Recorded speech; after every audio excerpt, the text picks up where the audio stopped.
آج کا جو درس ہے وہ ایک ایسی آیت کے بارے میں ہے کہ جو ہمیں بتاتا ہے کہ انبیاء علیہ الصلوۃ والسلام کے جانے کے بعد ہر انسان پر فرض ہے دین کا کام کرنا۔ اور یہ جو دین کا کام ہے یہ صرف ہمارے معاشرے میں ہی ہے کہ ہم صرف یہ سمجھتے ہیں کہ صرف علماء نے ہی، مولویوں نے ہی کرنا ہے۔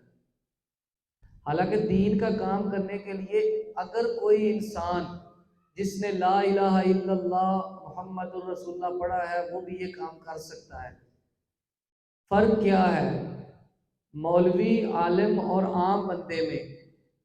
عالم مولوی جو ہے، جو پڑھا لکھا ہے، وہ جانتا ہے، وہ سب پڑھ چکا ہے، وہ اس لیے اس کو پڑھے لکھی ہوئی چیز کو بتا سکتا ہے۔ لیکن جو عام بندہ ہے اس کو جتنا بھی پتا ہے وہ بتائے، جو بھی پتا ہے وہ بتائے۔ اور بتانا کس کو ہے؟ ہر انسان کو یہ جگہ نہیں ملتی جہاں پر میں بیٹھا ہوں، یہ ہر انسان کو جگہ نہیں ملتی۔ یہ اللہ کا فضل ہوتا ہے اس انسان پر کہ جو ایسے یہاں پر بیٹھ کے بات کر لے۔ ہر انسان جس کی جو فیلڈ ہے وہاں پر وہ بات کر سکتا ہے۔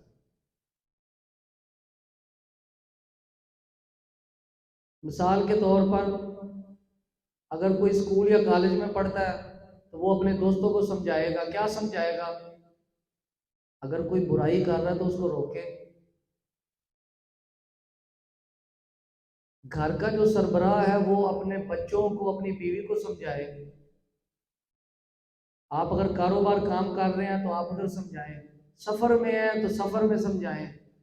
تو یہ جو دین ہے یہ دین ہر انسان کے لیے ہے۔ یہ بڑی کھلے آسان لفظوں میں سمجھا رہا ہوں کہ حضرت آدم علیہ السلام جب آئے تو انہوں نے جو اولاد پیدا ہوئی اپنی اولاد کو دین کے بارے میں بتایا، وہی اولاد ان کی امت بنی۔ اس کے بعد ہر نبی، جو بھی نبی آتا گیا، ہر نبی کی ایک امت تھی، ہر نبی اپنی امت کو سمجھاتا رہا۔ رسول خدا صلی اللہ علیہ وسلم کے جانے کے بعد نبیوں کا سلسلہ بند ہو گیا، اب اور کسی نبی نے نہیں آنا۔ حضرت محمد صلی اللہ علیہ وسلم آخری نبی ہونے کے باعث دین جو ہے وہ ہم پر اب فرض ہے کہ ہم نے ہر انسان کو، جو ہمارے ارد گرد لوگ ہیں، ان کو سمجھانا ہے، ہم نے بتانا ہے۔ یہ اب ہم پر فرض ہے۔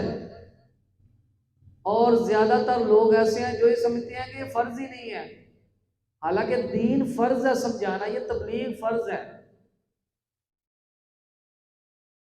لوگ پوری دنیا میں جو تبلیغ کر رہے ہیں وہ فرض سمجھ کے کر رہے ہیں، کیونکہ یہ فرض ہے، کیونکہ اللہ تعالیٰ نے قرآن میں کہا کنتم خیر امۃ اخرجت للناس تأمرون بالمعروف وتنہون عن المنکر۔ تو یہ جو خاص طور پر نیکی کا حکم دینا اور برائی سے روکنے کا کہا گیا، اور خاص طور پر اس امت کے لیے یہ فضیلت ہے، تو یہ ہر انسان کے لیے فضیلت ہے، کوئی بھی بندہ اس سے مستثنی نہیں ہے۔ تو یہ جو کام ہے یہ نبیوں کا کام ہے، یہ کوئی عام کام نہیں ہے۔ ہمارے معاشرے میں یہ ہے کہ جب کوئی فوت ہو جاتا ہے تو جنازہ کس نے پڑھانا ہے؟ وہ مولوی نے پڑھانا ہے، عالم نے پڑھانا ہے۔ لیکن اسلام میں یہ کنسیپٹ نہیں ہے، یہ ہم نے ادھر بنا لیا ہے۔ یہ تو اصل میں یہود اور عیسائیوں کے کنسیپٹ تھے، جہاں پر ان کے صرف رہبانیے اور احبار تھے، ان کے جو وہ یہ صرف دین کی سمجھا سکتے تھے۔ ہر انسان اس قابل ہونا چاہیے کہ اس کا باپ اگر فوت ہو جائے تو وہ جنازہ خود پڑھائے، اور ہر انسان اس قابل ہونا چاہیے کہ جو اپنی بیٹی کا نکاح خود پڑھا سکے۔ جنازہ اور نکاح پڑھانا یہ بہت زیادہ، یہ مین چیزیں ہیں جو میں بتا رہا ہوں۔ آپ خود سوچیں گے کہ اگر کوئی جنازہ خود پڑھائے تو وہ کس طرح پڑھائے گا؟ ایک مولوی یا عالم جب پڑھائے گا وہ اپنے روٹین کے مطابق پڑھائے گا۔ اگر بیٹا جنازہ پڑھائے گا تو وہ جب دعائیں مانگے گا، وہ جس درد سے دعائیں مانگے گا، تو وہ تو پھر آپ سمجھ سکتے ہیں۔ اللہ تعالیٰ ہمیں اس قابل بنائے اور اس قابل بنا دے کہ ہم دین کی بات کر سکیں۔ اور اللہ تعالیٰ نے ہر انسان کو یہ خوبی دی ہے کہ وہ دین کی بات کر سکتا ہے، بس اس نے اپنے اندر سے یہ چیز ایک نکالنی ہے، بتانے کا ایک مقصد نکالنا ہے۔ اور اللہ تعالیٰ نے ہمیں ایسا بنا دیا ہے کہ ہم یہ بات کر سکیں۔